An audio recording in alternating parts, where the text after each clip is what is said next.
Hello everyone, welcome back to my YouTube channel वांगशान and emotions. I hope आप सब बच्चे अच्छे नहीं तो हो जाओ यार। गाइस, इस स्टोरी पे आपका रिस्पांस बहुत ज़्यादा बेकार है। आई स्वेयर, मैंने इतना बुरा रिस्पांस और किसी स्टोरी पे देखा ही नहीं है।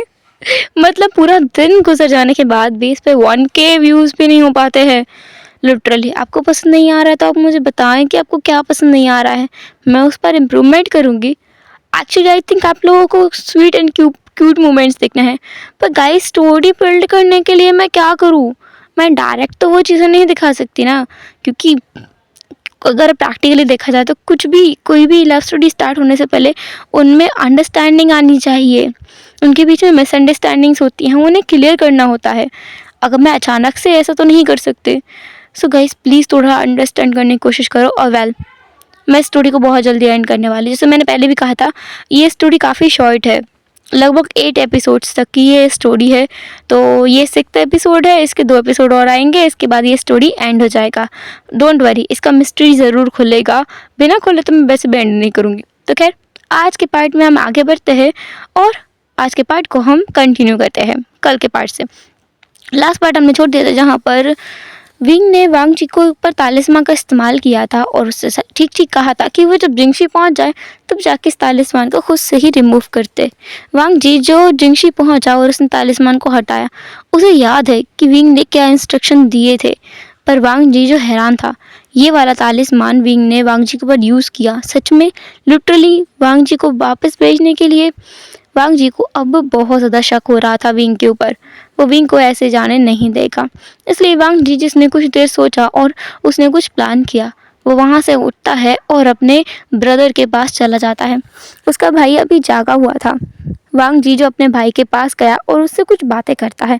वो बातें हमें नहीं बताई जाती हैं, लेकिन हाँ ये बात तो तय है कि वांग जी ने कोई सॉलिड प्लान बनाया है जिसमें उसने अपने साथ लांस जिन को भी ले लिया है। वो दोनों भाई अब क्या करने वाले हैं ये तो आप आगे जानेंगे, वेल इसी एपिसोड में। अब चलते हैं विंग के पास। विंग जो कि अपने रूम में बहुत उदास तरीके से बैठा हुआ है, उसे बिल्कुल अच्छा नहीं लगा। पहली बात तो उसने वांग जी को इतना ज़्यादा दुख पहुंचाया, उस पर वार किया। उसके हाथ में इतनी शक्ति आई कहाँ से जो उसने अपने प्यार पर इतना इतना घाव दिया है, उसे इतना वार किया उसके ऊपर। दूसरी चीज़, उसने जियांग सेक्ट छोड़ दिया है, वो जगह जिसने उसे पाल पोस कर बड़ा किया, उसे सब कुछ दिया। उसकी तलवारबाजी, उसकी कला, उसका प्यार, सब कुछ उसी जगह का दिया हुआ है। वो कैसे उस जगह को छोड़ कर आया है ये बात सिर्फ विंग जानता है। कैसे उसने जियांग चेंग की बेइज्जती की ये बात विंग समझता है, क्योंकि उसे पता है पिछले लाइफ में, उसे याद है कैसे जियांग चेंग ने उसे कितना कुछ दिया था। उसके लिए सारे सेक्ट के खिलाफ भी वो एक पल के लिए खड़ा हो गया था। अगर विंग सच में उसका साथ दे देता तो शायद फ्यूचर में जो कुछ हुआ वो पहले ही बदल जाता। खैर, विंग जो अपनी गलतियों को अब पूरी तरीके से सुधारेगा, उसने तय कर लिया है। उसकी जान भले चली जाए, जो कि पिछली बार भी गई थी, पर इस बार वो किसी और की जान पर आँच नहीं आने देगा। स्पेशली वो लोग जिनसे वो प्यार करता है, बिल्कुल भी नहीं आने देगा। उस वैन सेक्ट को वो छोड़ेगा नहीं, क्योंकि ये सारी करामात इसी की है। अब भी विंग के नज़रों में वो गुस्सा, वो आग, वो बदले की भावना झलक रही है जब भी वो वैन सेक्ट के बारे में सोचता है। उस दिन जब उसने पहली बार वैन चाओ को देखा था वहाँ गूसू में, जब वो अपना इंट्रोडक्शन दे रहा था, तब उसे ही पता है कि उसने कितनी मुश्किल से खुद को कंट्रोल किया था। उसका मन कर रहा था कि अभी की अभी इस वैन चाओ का सर काट दे, ताकि फ्यूचर में जो भी कुछ होगा वो पहले ही बदल जाए। पर विंग ने ऐसा नहीं किया, क्योंकि वो कोई भी इम्पल्सिव कदम नहीं उठा सकता। उसे फ्यूचर को चेंज करना है, पर बहुत छोटे छोटे कदम उठाकर। एकदम से वो सब कुछ ख़त्म नहीं कर सकता। ऐसा करने से अंजाम बहुत बुरा होगा। जो वो सोच भी नहीं सकता वो चीज़ भी हो सकती है। इसलिए उसे फ्यूचर को भी बहुत आहिस्ता तरीके से चेंज करना होगा, ऐसे जैसे कोई चीज़ बदले और किसी को अंदाज़ा भी ना लगे, इस तरीके से। अभी विंग यही सब कुछ सोच रहा था, तब उसके दरवाजे पे नॉक होता है और विंग दरवाज़ा खोलकर जैसे ही अपनी आंखें खोलता है, क्योंकि उसने पलकें झपकाई, और तभी उसे चक्कर आ गए और वो गिर गया, क्योंकि उसके सामने धुआं धुआं हो चुका था। विंग जब नेक्स्ट टाइम अपनी आंखें खोलता है तो वो खुद को एक चेयर पर बंधा हुआ पाता है। अब हम देखते हैं उसी एक इंसान को जिससे विंग मिलता है। जो व्यक्ति खुद को विंग का लवर बताता है, वो इंसान विंग के पास आया और उसने कहा, विंग तुम ठीक तो हो ना? देखो मैंने ये नहीं किया है, सच्ची मैं तुम्हें यहाँ नहीं लेके आना चाहता था, लेकिन मैं क्या करूँ, वो तुम यहाँ ले आया। विंग तुम्हें बाकी सबको संभालना होगा। तुमने जैसा कहा था मैंने वैसा किया है और मैं उम्मीद करता हूँ तुम कुछ गड़बड़ नहीं करोगे। मैं तुम्हें खोना नहीं चाहता। मेरी ज़िंदगी में इकलौता इंसान जिसकी मैं परवाह करता हूँ वो तुम हो। विंगस ने कहा, ठीक है, नहीं करूँगा। तुम जा सकते हो। इससे पहले कि वो आ जाए तुम जाओ यहाँ से। वो इंसान वहाँ से विंग को एक बार उसके फोrehead पे किस करता है और चला जाता है। विंग को ये हरकत बहुत ज़्यादा गंदी लगती है, सच में बहुत गंदी लगती है उसे। ये इंसान सच में बिना किसके नहीं जा सकता क्या? लिटरली उसका मन करता है इस इंसान को अभी जान से मार दे, तो क्या करे? विंग अपने मकसद को इस तरह से बर्बाद नहीं होने दे सकता जिसके लिए उसने इतने सारे सेक्रीफाइसेस किए हैं। अभी विंग जो वहाँ पर उस चेयर पर बैठा हुआ था, उसने जैसे ही देखा कि दरवाज़ा फिर से खुल रहा है तो विंग जिसने बेहोश होने का नाटक किया। कुछ टाइम बाद हम देखते हैं कि वहाँ पर एक आकृति आती जा रही है। उसके पहले हम ब्लैक शूज़ देखते हैं, फिर बाद में उसके रेड रूप्स के ऊपर हमारी नज़र जाती है। उस पर वैन क्लान का सिंबल बना हुआ है। फिर उसका फेस देखते हैं, ये वैन चाओ है। वैन चाओ जो विंग के बिल्कुल पास आ गया। उसने अपने साथ सैनिक लेकर आया था जिसमें से उसका वफादार सैनिक या का वफादार जो गुलाम है ना वो था वेंजुलियो जो वहाँ खड़ा हुआ था। वैन चाओ जिसने कहा, वेंजुलियो इसकी पावर को नष्ट कर दो। मैं नहीं चाहता कि ये मेरे लिए कोई भी मुसीबत बने। वेंजुलियो जो अपने माले के सामने अपना सर झुकाता है और आगे बढ़ता है विंग की पावर को मेल्ट करने के लिए। तभी विंग जो अपनी आंखें खुलता है और वैन चाओ की तरफ देखकर एक डेविल स्माइल करता है। वैन चाओ एक पल के लिए तो घबरा ही गया। वो सच में ऊपर से जितना ज़्यादा दिखता है ना कि मैं बहुत पावरफुल हूँ, अंदर से उतना ही फट्टू है। विंग जिसने कहा, सच में तुम मेरी पावर नष्ट करना चाहते हो? वैन चाओ ने कहा, मुझे तुम्हारी परमिशन की ज़रूरत नहीं है वी वुजियान। मैं सच में तुम्हें जान से मारना चाहता हूँ क्योंकि मुझे ऐसा लग रहा है कि तुम ही वो इंसान हो जो हमें मार दे सकते हो। विंगस ने कहा, ऐसा तुम्हें क्यों लगता है? मैं तो उल्टा उन सब लोगों को मार देना चाहता हूँ जिन लोगों ने मेरे माता पिता की जान ली है। लैन क्लान, जियांग क्लान, जिन क्लान, ये सारे क्लान एक साथ मिल करके इन लोगों ने मेरे साथ बहुत गलत किया है। मैं सबसे नफरत करता हूँ, नफरत। मैं इन्हें मारना चाहता हूँ। वैन चाओ जिसने विंग की तरफ देखा और कहा, सच में तुम इन्हें मारना चाहते हो? विंग जिसने कहा, और नहीं तो क्या, मैं चाहता हूँ ये सारे क्लान नष्ट हो जाएं, कुछ भी ना बचे। वैन चाओ जिसने कहा, और तुम अपना सेक्ट बनाना चाहते हो? विंग जिसने कहा, ऐसा नहीं है, मुझे मेरा सेक्ट बनाने में कोई दिलचस्पी नहीं है। मैं बस खुले आसमान के नीचे जीना चाहता हूँ जहाँ पर कोई मेरे ऊपर इल्ज़ाम ना लगा सके। मैं खुद के मन में रहना चाहता हूँ। विंग जो कि जो वैन चाओ है ना उसे बातें लगा रहा था। उसे बातें लगाते लगाते विंग ने उस पर ना एक मंत्र का प्रयोग भी किया जिस मंत्र के बारे में सिर्फ विंग जानता है। उस मंत्र के प्रयोग से वैन चाओ को पता नहीं किया हुआ वो विंग के ऊपर भरोसा करने लगा। वैन चाओ जिसने विंग को खुलवा लिया और उसकी पावर को डिस्ट्रॉय करने के लिए भी मना कर दिया। विंग को अपने साथ ले लिया और वो उसे अपने फादर के पास ले गया। विंग जिसे पता चला कि वो पहले से ही वैन सेक्ट में है। विंग ने हालांकि ये सारी चीज़ें इसलिए ही की थी ताकि वो वैन सेक्ट में आ सके, क्योंकि उसकी पावर के चर्चा उसने जानबूझ करके वैन सेक्ट भिजवाए थे कि विंग कितना ज़्यादा पावरफुल है, वो उनकी मदद कर सकता है। और अभी वो सारे सेक्ट से दूर हो गया है, जियांग सेक्ट को छोड़ दिया है, लान सेक्ट से नफरत करने लगा है और लान वांगजी को भी नुकसान पहुंचाया है। विंग को पता था कि जैसे ही ये खबर वैन चाओ के कानों तक पहुंचेगी वो तुरंत विंग के पास आ जाएगा। हुआ भी वैसा ही। वैन रूहान को भी विंग ने बहुत ही आसानी से चकमा दे दिया, उसे उल्लू बना दिया। फिर बाद में विंग जिसे वैन किंग के पास भेजा गया। वैन किंग जिसे लान क्लान से ना वापस बुला लिया गया था, जिस काम के लिए उसे भेजा था वो काम हुआ ही नहीं।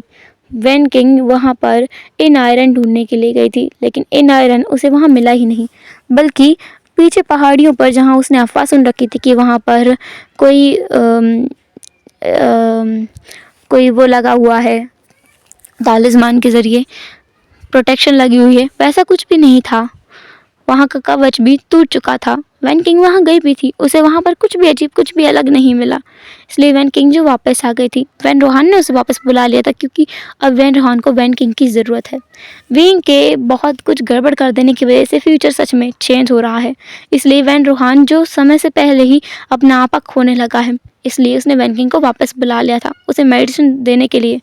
वैन किंग वैन रोहान का इलाज कर रही थी और विंग वैन किंग के साथ था। वो अकेले में वैन किंग को समझा रहा था, कई चीज़ें बता रहा था कि कैसे कैसे वो सब कुछ नष्ट करेंगे और कैसे सब कुछ आगे बढ़ेगा। पर वैंग किंग के ऊपर इन सब चीज़ों का असर नहीं हो रहा था। उसने बस विंग से ये कहा था कि वो वैन रोहान के साथ इसलिए है क्योंकि वैन रोहान ने उसे बचपन से पाल पोस के बड़ा किया है। वो अपने सरदार को इस तरीके से नहीं छोड़ सकती, और हाँ, वो अपने सरदार को धोखा भी नहीं देगी। विंग जिसने अब ना वैन किंग को इमोशनल जलजाल में फंसाना चालू कर दिया था, उस पर भी विंग जो है ना अपने मैजिक का इस्तेमाल कर रहा था।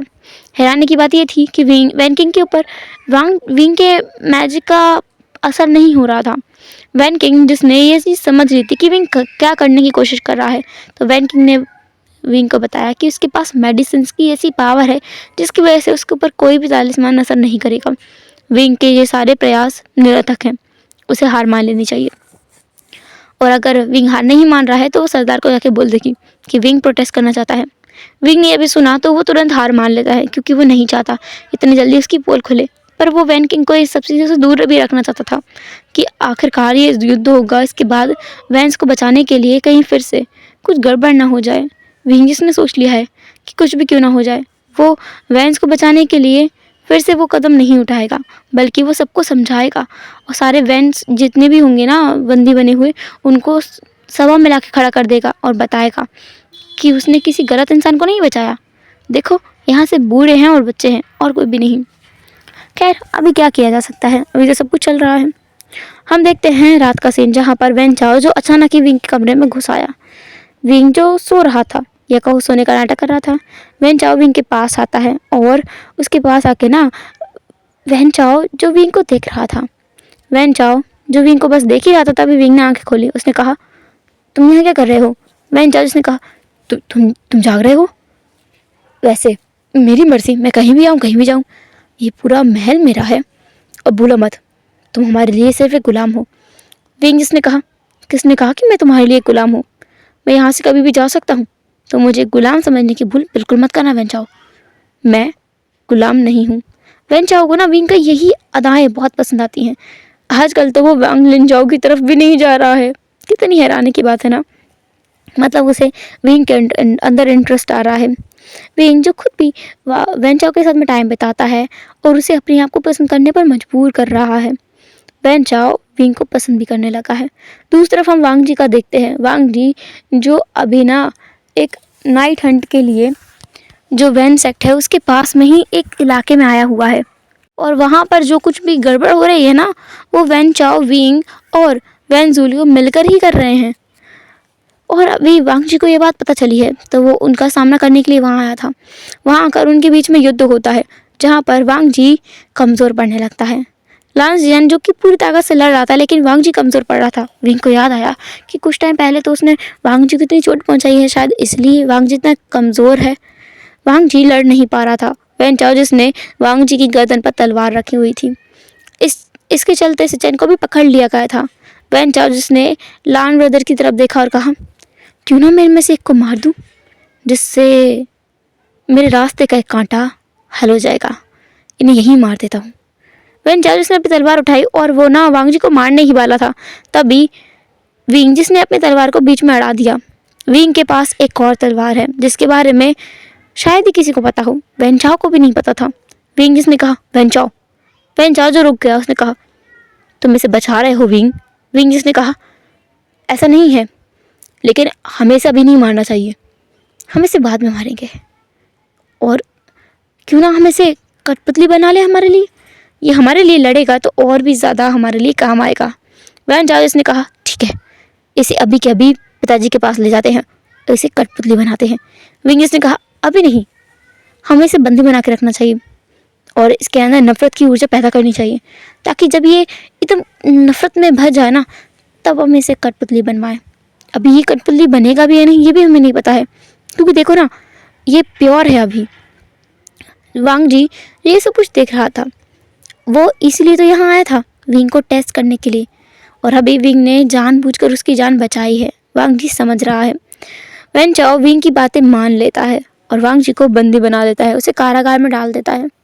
रात के लगभग 12 बजे विंग बिना किसी को बताए वांग जी से मिलने आता है कारागार में, और वहाँ आकर वांग जी के ऊपर वो हमला करने वाला था। अपनी तलवार लेकर आया था वो। वांग जी जिसने अपनी तलवार को नहीं उठाया। विंग की तलवार और वांग जी का गला आमने सामने थे। विंग जिसने कहा, लड़ोगे नहीं लान वांग जी? तुम तो मेरे ऊपर हमेशा से तलवार का इस्तेमाल करते हुए आए हो ना। वांग जीस ने अपनी तलवार को नीचे डाल दिया विंग के पैरों में। विंग एकदम पीछे हट गया। उसने कहा, ये क्या कर रहे हो? तुम्हें याद नहीं है एक योद्धा की शान होती है उसकी तलवार, और तुम कैसे अपनी तलवार को मेरे पैरों में डाल सकते हो? वांग जी वहीं आराम से बैठ गया। विंग वांग जी को हैरान होकर देख रहा था। विंग जिसने देखा कि वहाँ पर आसपास कोई भी नहीं है, कुछ तो गड़बड़ है। विंग जिसने कहा, तुम करना क्या चाहते हो? वांग जी ने कहा, विंग अब तुम अपना नाटक बंद करोगे तो ही अच्छा रहेगा। आसपास कोई भी नहीं है, कोई हमें नहीं देख सकता। और हाँ, मैंने इस जेल में साइलेंसिंग स्पेल लगाई है। और हाँ, तुम्हारा एक मंत्र भी है ना, जिसकी वजह से हमें यहाँ होते हुए भी कोई तुम्हें देख नहीं सकता, मैंने वो भी लगा दिया है। मतलब माया जाल, जिसकी वजह से सब लोग बस ये देख सकते हैं कि मैं ज़मीन पर पड़ा पड़ा सो गया हूँ। विंग जिसने कहा, क्या? कौन कौन कौन कौन सा मंत्र जाल? मैं किसी ऐसे मंत्र जाल के बारे में नहीं जानता। वांग जी ने कहा, मुझे पता है, तुम्हें सब कुछ याद है। तुम फ्यूचर देख कर आए हो ना विंग? विंग जिसने कहा, क्या? किसने फ्यूचर देखा है? तुम पागल हो गए हो लान वांग जी। मुझे लगता है कि लांस के गूसू के रूल्स को पढ़ते पढ़ते तुम्हारा दिमाग सच में चल गया है। वांग जी ने कहा, अच्छा, चल ही गया होगा। मैं तो फ्यूचर देख कर आया हूँ, और मैंने फ्यूचर में देखा था कैसे हम दोनों साथ रहते थे। मैं तुमसे प्यार करने लगा था, तुम मुझसे प्यार करने लगे थे, हम साथ रहते थे, हमने शादी की। शादी के बाद हम लोग पूरे विश्व की सैर के ऊपर निकल गए थे, और जब वापस आए तो लांस सेक्ट में थे। कितना अच्छा सब कुछ दिन था ना। काश कि मैं लांस सेक्ट वापस लौटता ही नहीं, तो मैं फ्यूचर में ही रहता, और अगर रहता तो मैं तुम्हारे साथ तो रह पाता। कम से कम ये तमाशा नहीं देखना पड़ता जहाँ तुम किसी और के साथ होने का नाटक कर रहे हो। विंग जो हैरान था वो वांग जी के पास आ गया। उसने कहा, लंजा। वांग जी ने कहा, वी, मैं हूँ ये, भरोसा करो, मैं ही हूँ। ऐसा बोलकर वांग जी की आंखों में आंसू आ गए थे। विंग ने वांग जी के आंसू पोंछे और कहा, तुम्हें सब कुछ पता है? वांग जी ने कहा, पहले दिन से पता है, जब तुम लान सेक्ट आए थे। मैं तो जानबूझकर बहुत जल्दी वापस आ गया था, तुम्हें ज़्यादा देर बाहर वेट ना करना पड़े। मैंने सोचा था इस बार मैं तुम्हें बिना निमंत्रण पत्र के भी अंदर आ जाने दूंगा, पर तुम तो इस बार निमंत्रण पत्र भूले ही नहीं, इसलिए मुझे शक हुआ। फिर रात को मैं तुम्हारा इंतज़ार करने लगा, पर तुम रात में निकले ही नहीं। तुमने कोई गलती ही नहीं की, लेकिन तुम जब सब कुछ अपने हिसाब से करने लगे तो मुझे यकीन होने लगा कि तुम झूठ बोल रहे हो।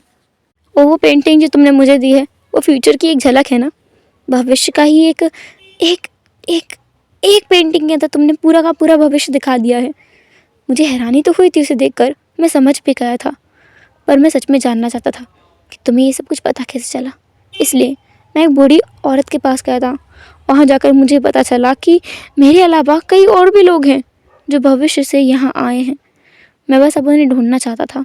मुझे पता था पहले और मेरे लिए पहला और आखिरी इंसान तुम हो जो मायने रखता है। मैं तुम्हें जानना चाहता था, पर तुम तो सीधे मुँह से बातें नहीं कर रहे थे।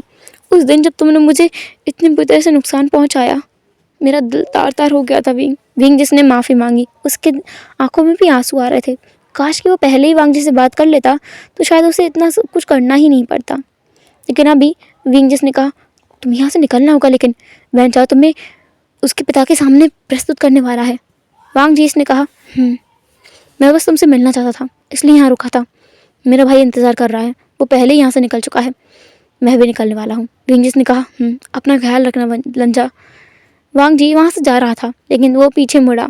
पीछे मुड़ते हुए विंग के पास आया और उसके लिप्स पर एक डीप पैशनेट किस किया। वो लोग एक पैशनेट सा किस शेयर कर रहे थे, लेकिन विंग जिस ने फिर उसे बीच में धक्का दिया और कहा, जाओ।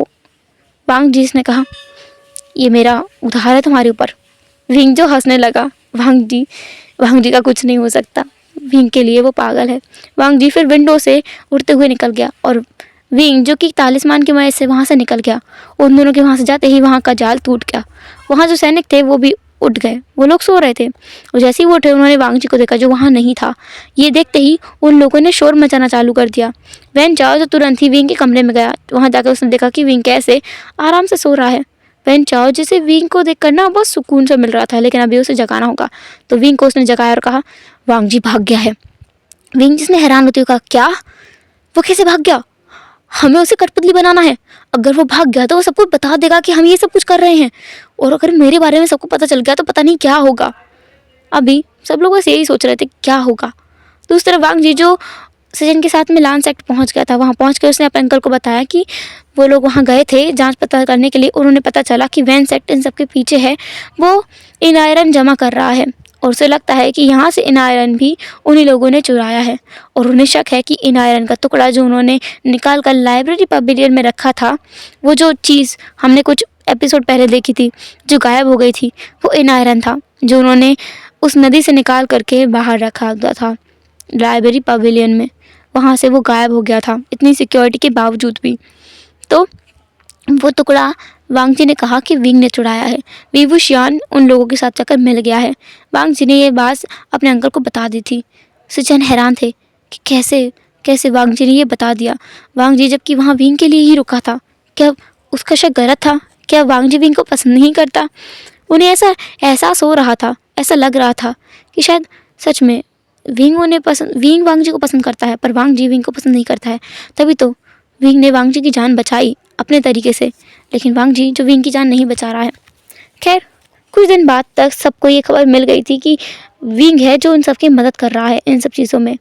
इसके बाद तो वहाँ पर हड़कंप मच गया था। सब चीज़ें ऐसे तहस तितर बितर हो रही थी और सारे सेक्ट मिल चुके थे। लान सेक्ट के खिलाफ खड़े होने के लिए वो तैयार हो चुके थे। उनके खिलाफ लड़कर वो उसे मारेंगे, इस चीज़ के लिए वो रेडी हो चुके थे। सब लोग अब वैन सेक्ट की तरफ जा रहे थे। सारे कबीले इकट्ठे हो चुके थे। लान सेक्ट, जिन सेक्ट और जियांग सेक्ट, जितने भी बड़े कबीले थे ना, सब लोग मिल चुके थे आपस में और लड़ने के लिए जा रहे थे। नी सेक्ट भी वहाँ पर था। इतने सारे सैनिक वहाँ पर इकट्ठे हो चुके थे और वैन सेक्ट की तरफ से लड़ने आया था वैन चाओ, वैन शू, वैन जुलियो और वी इंग। ये सब लोग उनकी तरफ से लड़ रहे थे। उनके साथ में शुयांग भी खड़ा हुआ था। वो सब लोग वहाँ पर खड़े थे और लड़ने की तैयारी कर रहे थे।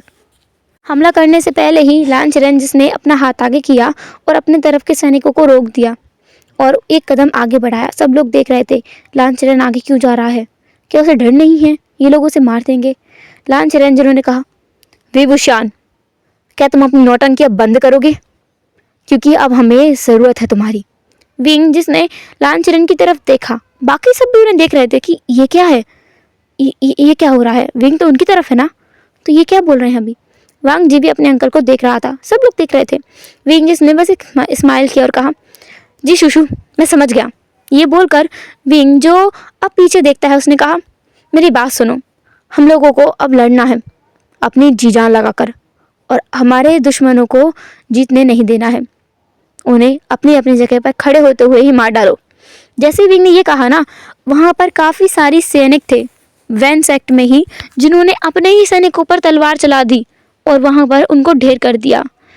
जो वैनजुलियो था उसने वैनशु को मार दिया और वैन चाओ के ऊपर तलवार तान दी, और जो शुयांग था वो काफ़ी सारे सैनिकों को मार चुका था। और वहाँ पर इन आयरन के सभी टुकड़े वो लेकर आ गया था। उसने विंग की तरफ बढ़ाया और कहा, ये लो विंग, मैं ले आया। विंग ने उन टुकड़ों को लिया और कहा, उन टुकड़ों को ला करके उसने तुरंत ही हवा में उछाल दिया और जो लांचरन है और विंग है वो दोनों मिलकर उन्हें मिटाने लगे।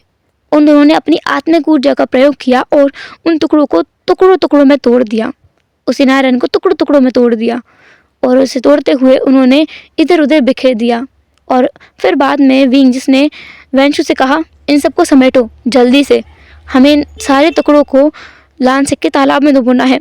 उसने जैसे ये कहा, वैनशु जिसने तलवार हटा ली वैनचाओ के गले से, तभी उसके गले पर जो शुयांग है उसने तलवार रख दी और वैन जूलियो जिसने सारे टुकड़ों को इकट्ठा किया और विंग को दे दिया। इसके बाद जल्दबाजी में लान चरण, विंग और बाकी सब लोग लान क्लैन पहुंचते हैं। वहां जाकर उन टुकड़ों को वहां के पीछे वाले तालाब में डुबो दिया जाता है। उस तालाब में जैसे ही वो टुकड़े गए, वो तालाब पहले तो काले रंग में बदल गया, उसमें से काले रंग का धुआं भी निकलने लगा। काफ़ी देर तक ये नज़ारा चलता है। इसके बाद में वो पानी फिर से अपने पहले वाले रूप में आ जाता है, मतलब उन टुकड़ों का नाश हो चुका था और इन आयरन खत्म हो चुका था।